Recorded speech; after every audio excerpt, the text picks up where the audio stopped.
সুখবর দিয়ে আপনাদের শুরু করি।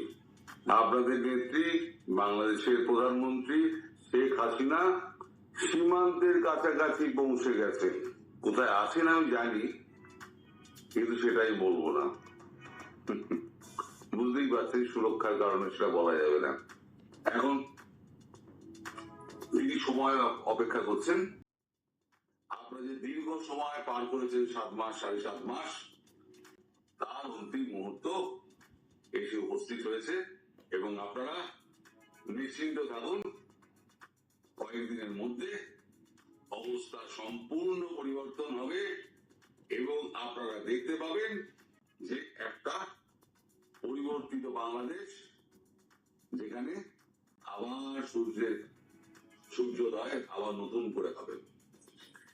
এখন গতকালকে সেনাপ্রধান একটা মিটিং করেছেন, আজকে আবার একটা মিটিং হচ্ছে। সেই মিটিং এ সমস্ত কোর কমান্ডার যারা রয়েছেন ডিওসিএলসি, তাদেরকে ডাকা হয়েছে, বিভিন্ন দপ্তরের লোকেদের ডাকা হয়েছে। এখন এই নিয়ে প্রচুর মিটিং চলছে। গতকাল রাত থেকে বিভিন্ন ক্যান্টনমেন্ট থেকে সমস্ত সেনারা ধীরে ধীরে ঢাকার উদ্দেশ্যে রওনা হয়েছেন। কিছু ঢাকায় পৌঁছেছেন, কিছু মাঠ পথে রয়েছেন, কিছু রওনা হচ্ছেন। আশা করা যাচ্ছে আজকে রাত থেকে ফুল দমে অ্যাকশন শুরু হয়ে যাবে এবং সব থেকে বড় যেটা বলার বিষয় সেটা হচ্ছে, আজ অথবা কাল যে কোনো দিন সেনাবাহিনী ওয়াকারুজ্জামান জেনারেল তিনি হাতে ক্ষমতা নিয়ে নিচ্ছেন। ইতিমধ্যে সমস্ত এয়ারপোর্ট গুলো বিমান বাহিনীর সৈন্যরা সব দখল নিয়ে নিয়েছে। কোন বিমান তাদের অনুমতি ছাড়া দেশ ছাড়তে, যাত্রীরা যারা আসবেন তার নির্বিঘ্নে যাতে ঢুকতে পারেন তার ব্যবস্থা করা হচ্ছে।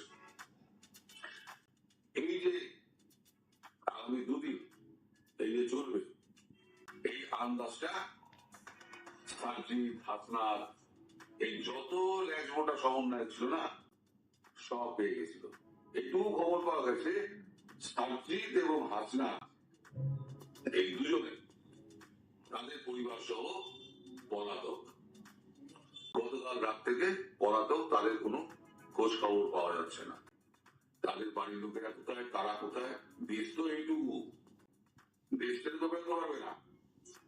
যেখানেই লুকিয়ে থাকুক সে ধরা পড়বে, আর ধরা পড়লে কি হবে তা আপনারা অনুমানই করতে পারছেন।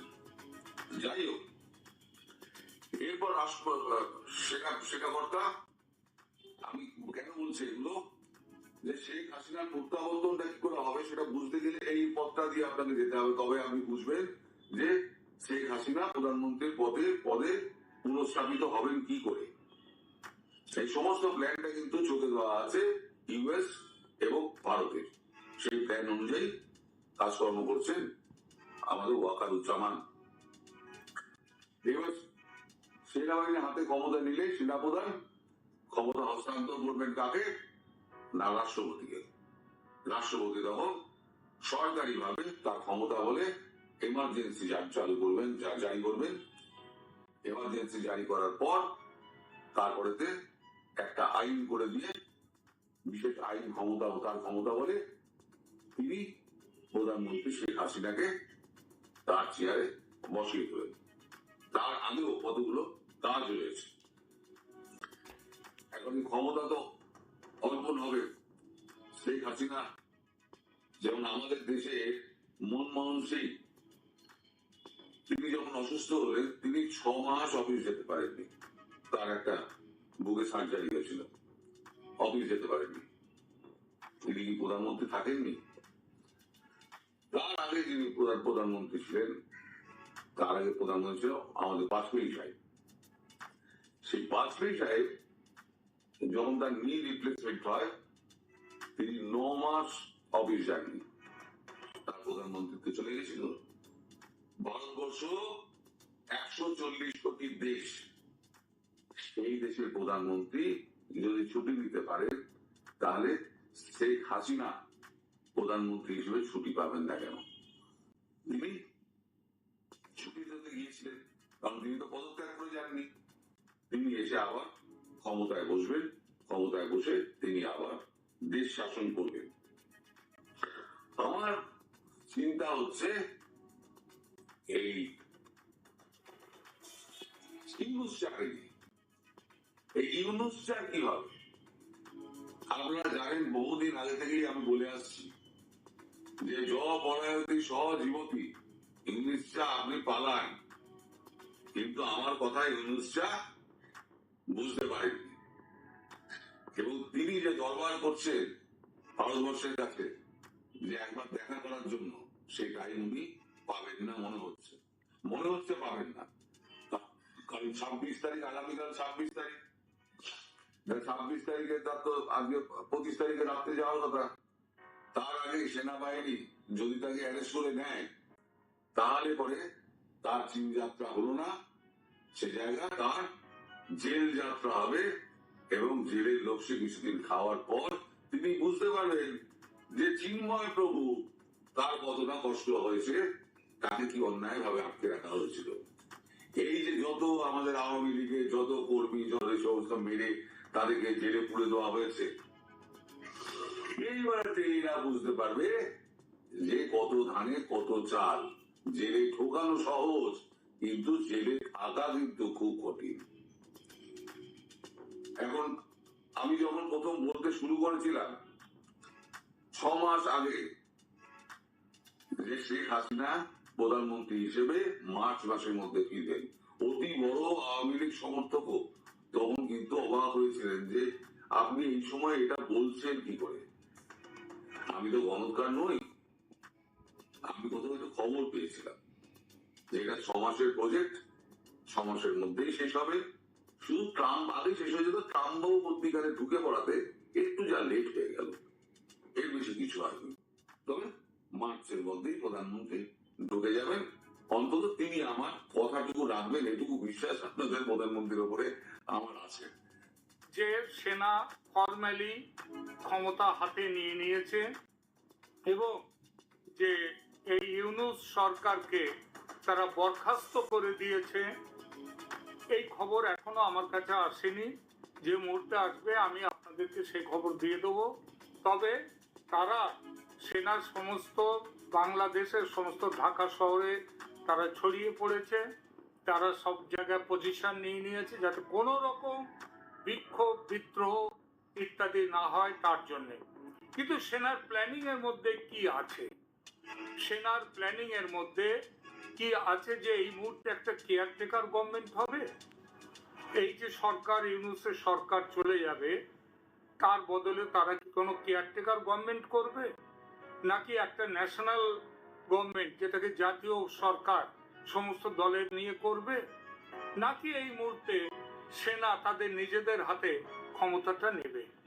আমি ব্যক্তিগত ভাবে মনে করি এই মুহূর্তে এক্ষুনি কোন রকম জাতীয় সরকার বা কেয়ারটেকার সরকার গঠনের পরিকল্পনা এই মুহূর্তে সেনার থাকতে পারে না, কারণ তাতে সমস্যাটা আরো বেড়ে যেতে পারে। তবে যে কোনো মুহূর্তে আমাদের ডক্টর ইউনুসকে, আমাদের যে তারিখে 5 আগস্টে বাংলাদেশের প্রধানমন্ত্রী শেখ হাসিনাকে সেনা যেমন দায়িত্ব নিয়ে ভারতে পাঠিয়ে দিয়েছিল, দায়িত্ব নিয়ে, সেই দায়িত্বের পেছনে ভারতের কি হাত আছে না আছে সেটা নিয়ে এই মুহূর্তে আমি কোনো কথা বলবো না, বলার দরকার নেই, কারণ আপনারা অনেকেই জানেন সেসব ব্যাপার। কিন্তু সেনা দায়িত্ব নিয়ে শেখ হাসিনাকে সেদিন ভারতে পাঠিয়ে না দিলে শেখ হাসিনা আসতে পারতেন না, এবং তার সেদিন মৃত্যু অবধারিত ছিল। সেখানে স্নাইপার ফোর্স পর্যন্ত ওই গণভবনের ভেতরে ঢুকে গিয়েছিল। আপনারা পরে সেসব খবর জেনেছেন অনেক, এবং আগামী দিনগুলোতে আরো বেশি করে জানবেন। এখন তাহলে প্রশ্ন হচ্ছে কি ধরনের সরকার তৈরি হবে? আমার মনে হয় এই মুহূর্তে প্রাথমিকভাবে সরকার যেটা তৈরি হবে সেটা সামরিক বাহিনী, তারা নিজেদের হাতে ক্ষমতাটা নিয়ে নেবে। এবং যেহেতু আমাদের প্রধান উপদেষ্টা প্রধান উপদেষ্টার কি গতি হবে? তিনি তো ভারতে আসবেন না, ভারতে আসবার মুখ নেই তার, এবং ভারত তার জন্য কোন রকম ভারতে নিয়ে আসার জন্য কোন রকম চেষ্টা চরিত্র কিংবা কোন রকম ব্যবস্থা আগ বাড়িয়ে করতে যাবে না। হ্যাঁ, এটা বলছি, উনি যদি অন্য কোথাও যাওয়ার জায়গা না পান, যদি উনি পালাতে চান, কিন্তু পালাবার দরকার তো ওনার হবে না, কারণ ওনাকে তো মারবার জন্য কেউ আসছে না। ওনাকে যে গণবিদ্রোহ যেটা বলবার কথা হচ্ছিল, যে ষড়যন্ত্র, মানুষকে জড়িয়ে নিয়ে ষড়যন্ত্র হয়েছিল শেখ হাসিনার বিরুদ্ধে, কিন্তু এনার বিরুদ্ধে তো কোনো ষড়যন্ত্র হয়নি। এখানে যে ষড়যন্ত্র হচ্ছে সেটা তো ওনার ভেতর থেকেই হচ্ছে, ওনার সরকারের থেকে হচ্ছে। সুতরাং ওনার পালাবার কোনো দরকার এখানে আছে বলে আমি মনে করি না। তাহলে উনি কোথায় থাকবেন? উনি থাকতে পারেন, আমি মনে করি সেইটাই হবে ভালো, যে ওনাকে কোনো রকম ভাবে বন্দি করে টরা এটা করবার কোনো প্রশ্ন ওঠে না। ওনাকে যমুনাতেই রেখে দিয়ে সেখানে গৃহবন্দী করে রেখে দেওয়া যেতেই পারে, এবং আমার মনে হয় সেইটাই হবে। কিন্তু তার হাতে আর সরকারি কোনো ক্ষমতা থাকবে না যতক্ষণ না পরবর্তী সিদ্ধান্ত হচ্ছে, অর্থাৎ সরকার কিভাবে তৈরি হচ্ছে, সেটা মার্শাল ল জারি হোক দেশে, অথবা আমাদের রাষ্ট্রপতিকে দিয়ে কোন রকম কেয়ারটেকার গভর্নমেন্ট তৈরি হোক, কিভাবে হবে সেটা যতক্ষণ না ঠিক হবে, আমার মনে হয় সেনা প্রধান থাকবেন তার সরকারি বাসভবন যমুনাতে। তিনি গ্রেফতার হবেন না, কারণ তার গ্রেফতার হওয়াটা কারোর প্রয়োজনে আসবে না। কিন্তু সরকারের কোনো দায়িত্ব বা ক্ষমতা তার হাতে নেই, তাকে আর প্রধান উপদেষ্টা বলা হবে না। আমরা সমস্ত ঘটনার উপর নজর রেখে দেব, যখন যেরকম ইনফরমেশন পাই তেমন ইনফরমেশন আপনাদেরকে জানাবো। আমরা এটা জানাতে প্রতিশ্রুতিবদ্ধ, এবং যেটা আসল খবর হবে সেই খবরটাই আপনাদের সামনে নিয়ে আসবো। যেমন ভাবে গত এই প্রায় 7-8 মাস ধরে আপনাদের সামনে যুক্ত রয়েছি, যে বাস্তব খবর নিয়ে যে সততার সঙ্গে আপনাদের সাথে যুক্ত রয়েছে, সেভাবেই থাকবো। এবার আসি আর একটা শেষ কথা। শেখ হাসিনা তিনি কবে এবং কিভাবে, তিনি কিন্তু মনে রাখবেন আইন অনুযায়ী দেশের বৈধ প্রধানমন্ত্রী হিসেবে রয়েছেন এখনো। তাহলে কি তিনি এসে ক্ষমতা নেবেন? নিতেই পারেন, তেমনও হতে পারে।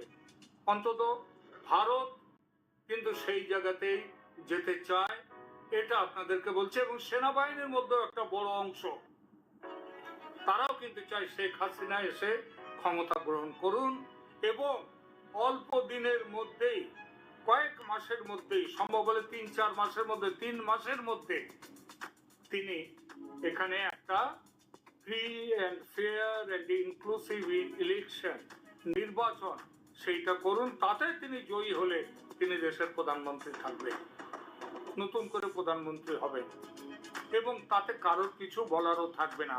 অর্থাৎ এক কথায় বলা গেল, আজকে বাংলাদেশের আকাশে যে ঘোর অন্ধকার, যে কালো মেঘের ছায়া বাংলাদেশকে দখল করেছিল, আজ সেই ছায়া দূরীভূত হতে যাচ্ছে, এবং তা শুরু হয়ে গেছে সেই প্রক্রিয়া।